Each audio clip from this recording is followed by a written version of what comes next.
దాటుతున్న రేఖలెన్ని, వాణిలెన్ని, తారలెన్ని, అన్ని విషయాలు కూడా స్పష్టంగా చెప్తారు. నేను వాటి జోలికి పోవడం లేదు. కానీ బీఆర్ఎస్ పార్టీ టీఆర్ఎస్ పార్టీగా 2001లో పుట్టడానికి ముందు ఉన్న పరిస్థితులు ఇవాళ చాలామంది మాట్లాడుతున్నారు. కేసీఆర్ తెచ్చిన పదవిలో కూర్చొని, కేసీఆర్ వల్ల సృష్టించబడ్డ పదవులలో కూర్చొని చాలామంది పైరుకారులు, బ్రోకర్లు, జోకర్ నాయకులు కూడా ఇవాళ పదవులకు వచ్చి మాట్లాడుతున్నారు.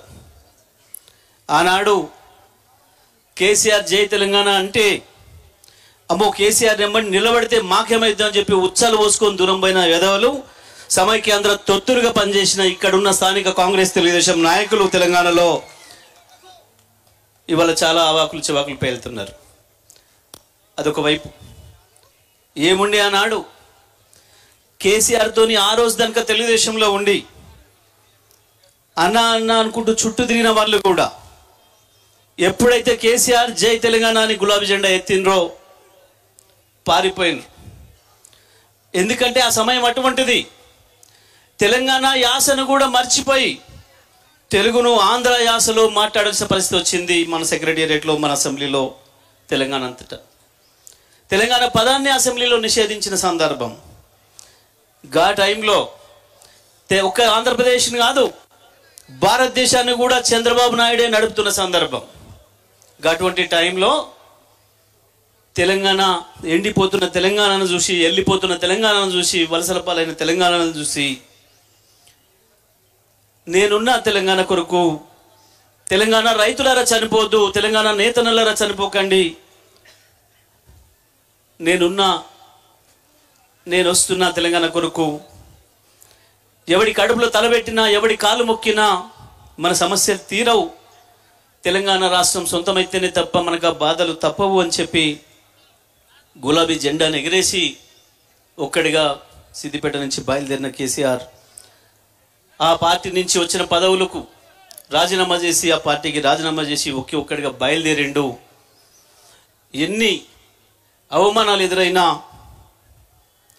ఎన్ని అవాంతరాలు ఎదురైనా ఒక్కరొక్కరిగా వస్తున్న వాళ్ళని కలుపుకొని ఊరికొక్కరే ఉన్న ఊరికొక్కరిని కేసీఆర్ అని పిలిచినా భయపడకుండా వచ్చిన ఉద్యమకారుల్ని వెంట పెట్టుకొని ఒక తల్లి కోడి పిల్లల్ని ఎట్లా రెక్కల కింద పెట్టి కాపాడుకుంటుందో కాకల నుంచి, గద్దల నుంచి, ఆ పద్ధతుల్లో ఉద్యమకారుల్ని కాపాడుకుంటూ ఒక్కొక్క అడుగు ఎక్కుతూ ఉద్యమాన్ని ఎట్లా నిలిపి ఉంచాలి అని చెప్పి ఎవడికి అర్థం కాని పద్ధతుల్లో ఎందుకు రాజీనామాలు చేయిస్తున్నాడు కేసీఆర్, ఎందుకు పదవులు ఈ రకంగా వదిలేస్తున్నాడు, ఎందుకు ఉప ఎన్నికలు తెస్తున్నాడు అని చెప్పి ఆనాటి సమైక్యవాద తొత్తులైన కొంతమంది మీడియా వాళ్ళకు కూడా అర్థం కాకుండా ప్రతి నిమిషం తెలంగాణ చుట్టే తిప్పాలి ఈ రాజకీయాలని చెప్పి తనదైన పద్ధతుల్లో గాంధీ చూపించిన మార్గంలోనే నడుస్తా, అంబేద్కర్ మనకిచ్చిన అవకాశం ఉంది ఆర్టికల్ 3లో భారతదేశంలో రాష్ట్రం ఏర్పడాలంటే ఆ పద్ధతుల్లో ఏర్పడాలని చెప్పి ఒకవైపు ఉద్యమాన్ని, ఇంకొక వైపు రాజకీయాన్ని కలగలిపి 14 సంవత్సరాలు తెలంగాణను నిలిపి ఉంచి మొదలుపెట్టినాడు. నా స్వప్నం, నా ధ్యేయం తెలంగాణ రాష్ట్రమే, తెలంగాణ రాష్ట్ర సాధనే నా ఏకైక ఎజెండా, అంతకు మించి నాకు ఇంకొక ఎజెండా లేదు.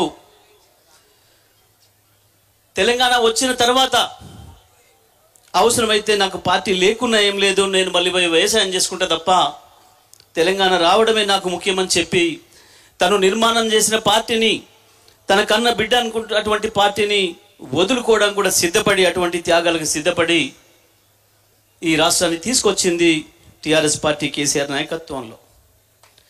ఈ దేశంలో ఎవడు చేయనన్ని అద్భుతమైన కార్యక్రమాలు చేసింది టీఆర్ఎస్ పార్టీ. భారతదేశ చరిత్రలో ఏ పార్టీ కూడా రానటువంటి ఆదరణ టీఆర్ఎస్ పార్టీ సభ్యత్వం అంటే ప్రజలు రోడ్ల మీద నిలబడి బారులు కట్టి సభ్యత్వాలు తీసుకున్నారు. సభ్యత్వం ఆలస్యమైతే గులాబీ జెండా కనపడ్డ కార్యకర్తను పట్టుకొని నిలబెట్టి నాకు సభ్యత్వం కావాలే, ఎక్కడుంది అని చెప్పి అడుక్కొని తీసుకున్నారు. అటువంటి అనేకమైన అద్భుతాలను సృష్టించింది టిఆర్ఎస్ పార్టీ. తప్పకుండా టిఆర్ఎస్ పార్టీ నిలబడాలని, రాష్ట్రం సాధించిన తర్వాత కూడా ఈ రాష్ట్రాన్ని మీరు వదిలిపెట్టి పోవద్దు, మీరు మళ్ళీ పోయి వ్యవసాయం చేసుకుంటా రాజకీయాలు వద్దంటున్నారట, టిఆర్ఎస్ పార్టీని రద్దు చేస్తామంటున్నారట, మీరు ఉండి తీరాలే, ఈ రాష్ట్రాన్ని ఈయనగాసి నక్కలపాలు చేయొద్దు, మీరు లేకపోతే ఏ కాంగ్రెస్ తెలుగుదేశం దొంగలో ఈ రాష్ట్రం చేతిలోకి తీసుకుంటే మళ్ళీ అడ్డికి భవిష్యత్తు అమ్ముకుంటారు ఆంధ్రులకు, ఈ దొంగలు వీళ్ళ భూముల కొరకు వీళ్ళ ఆస్తుల కొరకు. ఈ రాష్ట్రంలో ఏ పేద ప్రజల గుండెల్లో ఎవరి మనసులో ఏ బాధ ఉందో, ఏ గోండుగూడెంలో, ఏ గిరిజన తండాలో, ఏ దళిత వాడలో, ఏ ముస్లిం బస్తీలో ఎవరి మనసులో ఏ బాధలు ఉన్నాయో, ఈ రాష్ట్రంలో ఏ చుక్క నీళ్లు ఏ భూమి ఏ ఇంచు భూమికి వాడతాయో మీకు తెలిసినంతగా ఇంకొకరు తెలియదు, మీరు ఉండి తీరాలి అని చెప్పి ప్రజల డిమాండ్ మేరకే అప్పటిదాకా ఉద్యమ పార్టీగా ఉన్న టిఆర్ఎస్ పార్టీని రాజకీయ పార్టీగా చేసి ఎన్నికల మేనిఫెస్టో ఇచ్చి, ఆ ఎన్నికల మేనిఫెస్టోను కూడా మొట్టమొదటి సూర్యాపేటలోనే అక్కడున్న మన ఇంద్రమ్మ గ్రౌండ్లోనే ప్రకటించి సూర్యాపేటకు ఆ గౌరవాన్ని ఇచ్చి ముందుకు నడిచింది టిఆర్ఎస్ పార్టీ. ఉద్యమ చరిత్రలో సూర్యాపేట కూడా ఒక స్థానం ఇచ్చిండు కేసీఆర్ గారు. ఆ తర్వాత ప్రజలు మీరే ఉండాలని ఆశీర్వదిస్తే వచ్చిన తెలంగాణ ఏమైతుందో, తెచ్చుకున్న తెలంగాణ ఏం చేస్తాడు కేసీఆర్ అని చెప్పి దేశమంతా ఎదురు చూసింది. మన శత్రువులు చాలా ఉత్సుకతోనే ఎదురు చూసినారు. ఉద్యమాన్ని నడిపిన ఈయనకు ఉద్యోగం వస్తుందా,